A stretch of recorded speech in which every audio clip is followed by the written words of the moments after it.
of people, especially like I know Gen Xers really resent baby boomers. They feel like, we had the gravy train, and if we're not well off, then we screwed up. We did something wrong because we had it very easy. And even though I've tried repeatedly to explain my position on that, not everybody did. They don't care. They're angry and they need somebody to blame. And so if you're a baby boomer, they're going to blame you.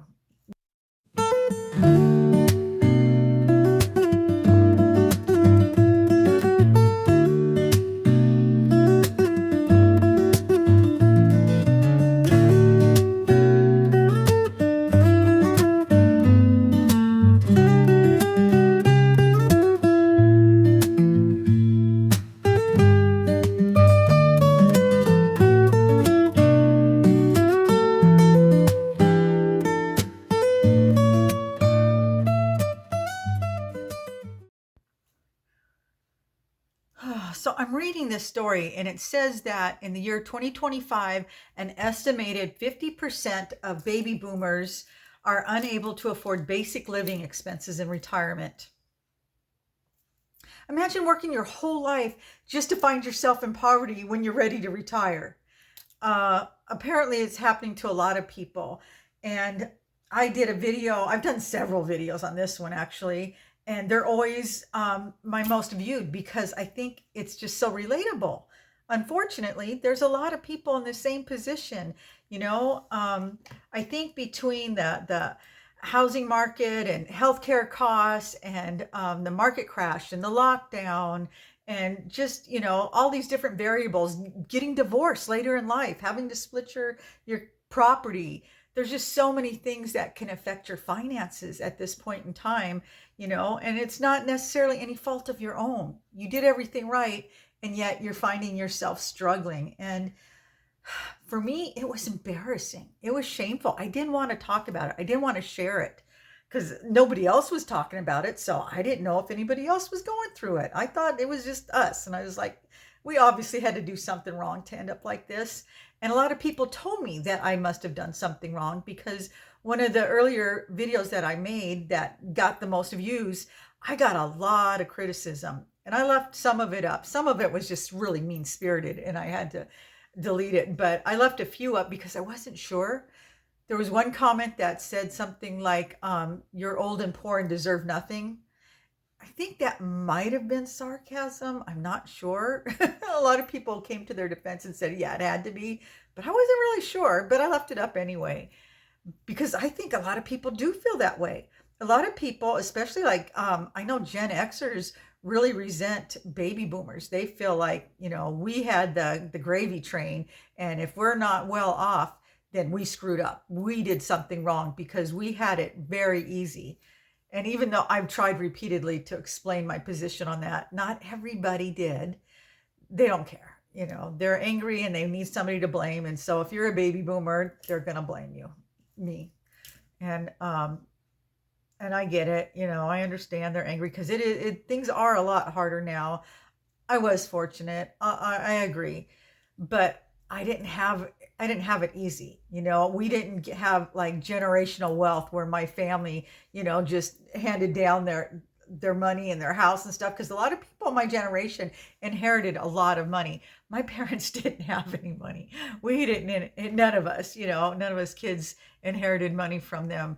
And I hope to be able to do that for my kids. That's why we're holding on to our house. A lot of people say, well, you've got your house, sell it.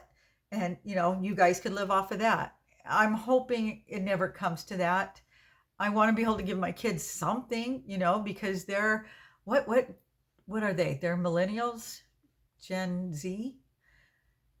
They're in their 30s. Well, 40. My son's turning 40 soon. But yeah, I want to be able to at least do that. Right. But, who knows what position we'll be in, the next 20 years, because I'm only 63, which, by the way, the one video that I did where the title says something about, 80 years old and still doing Uber, that wasn't me. I was talking about a friend that's doing it. And so a lot of people thought, she's lying. She said she's 80, she's only 63. No, I'm not 80. I'm talking about my friend. But thank you for all the wonderful comments, for everybody that said, wow, you look great for your age. It's like, well, I should hope I don't look 80. I know, I don't look, I look like I'm in my 60s. I'm fine with that. That doesn't bother me. But now I lost my train of thought. Yeah, it's just, I feel like, to be in this position at this age it's embarrassing no matter how you slice it. I wish we had done things differently, and we did make some mistakes, no doubt about it, you know, but we did work hard. We did, save, we did buy a home. We did do some of the things we were supposed to do. There were other things we could have done, we should have done, we didn't. And now we're paying the price. And that's why I am working at 63 and my husband's 64. We would have liked to retire at 62, but that's not going to happen for us. It's not going to happen for a lot of us, right? I've had a lot of people comment, and they're in their 70s, and they know people in their 80s that are still working, and they're still working. And I think we're going to see more and more of that. And I think that's another reason that Gen Z or Gen X, Gen X is real happy with us, because they feel like we're taking away jobs from them that we shouldn't be, that we should have had money and shouldn't be working right now, because of that we're taking jobs from them. And so that's just another reason that they're angry at us, I guess. But and I don't even know if that's necessarily true. That could just be the internet stirring stuff up, just another reason to divide people. It's like, oh, come on, I'm on the cusp of being a baby boomer and Gen X. I'm 63. So, I think it's, what is it, from 46 to 1946 to 1964 or 65, we're baby boomers. And I was born in 61. And I've never had any problem with my friends that are Gen X. They don't give me any crap, A lot of them are in the same position. As a matter of fact, my brother, because he was raised in the same household with the same background in financing and all that stuff, and we're both in the same position pretty much financially. And it wasn't like it was any different for him than it was for me. But I like hearing from other people that are going through it, that understand that I guess misery likes company. Maybe that's what it is. But I also like hearing from people that are going through this, that are making it work. We're not lying down and just giving up. We're just getting back out there, and we're doing what we need to do.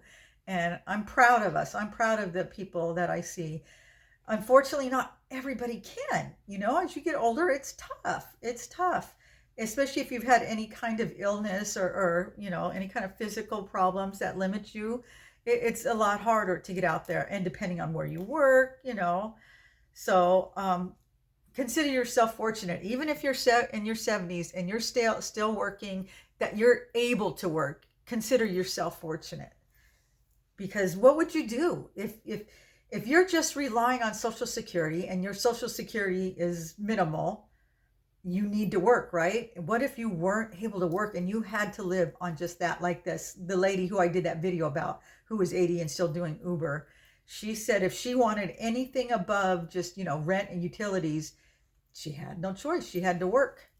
She could survive barely, I guess, but if there's any hiccup in life, her car needs worked on, or whatever, she would be in a very bad position. So she had to work. She had no savings.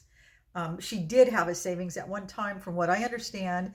She outlived her savings. Not a lot of people think they're going to live, 20 years after they retire.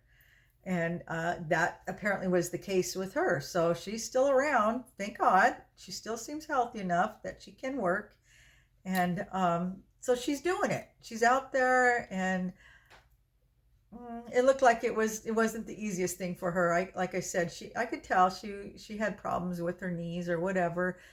She didn't complain about it. She had a very good attitude. I really enjoyed talking with her, and I'm coming across more and more people like her.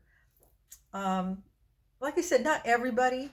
a lot of people are fine. They were more financially savvy, and they didn't have any of these unfortunate events happen, which, that's good. And I like seeing that. I like knowing that, some people are going to be okay.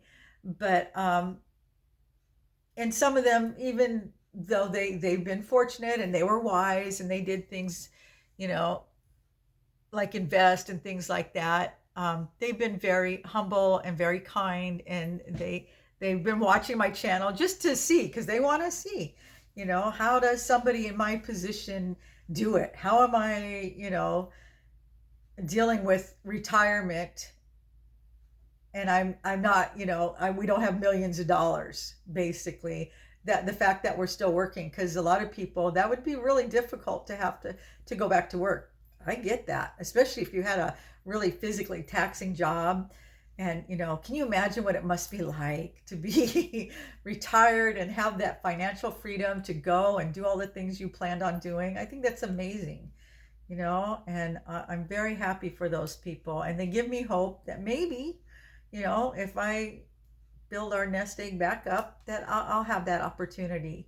So I don't resent them for it. I kind of live vicariously through them, through my friends that, did do well, you know, but I can't feel angry towards them. I don't understand people that are bitter towards people that are doing well. They worked hard, they did what they were supposed to do. They're enjoying the fruits of their labors. Just because things didn't go as well for the rest of us, or some of us, that's not their fault. And like I said, my friends that are doing well, they've been very kind. They haven't shamed me or made me feel bad that I'm not doing as well. They get it. They understand. Like a lot of us say there, but for the grace of God go I. These were unexpected events that put us here, but they happened regardless. And you can't just go, well, it wasn't my fault. It's not fair. It happened, and you got to deal with it. So that's what we're doing. We're dealing with it and trying to have a good attitude about it. And it's only because we do feel okay financially, and healthy, and we own our house, almost, not completely outright yet, but our payment is super low. And we have solar, and we have a lot of other things going for us. So we still feel very fortunate. We feel very grateful that we're in the position we are. But don't look down your nose at people that aren't in the same position. You never understand, or you don't always know the circumstances of why they are in the position they're in. Just the same as don't be bitter or resentful towards somebody that's doing better than you, because you don't know how they came upon that. They may have worked very hard. They may have invested their money very wisely, and they deserve to enjoy the fruits of their labor, as I was saying. So give me a thumbs up. Let me know what you guys think, and I will see you in the next video.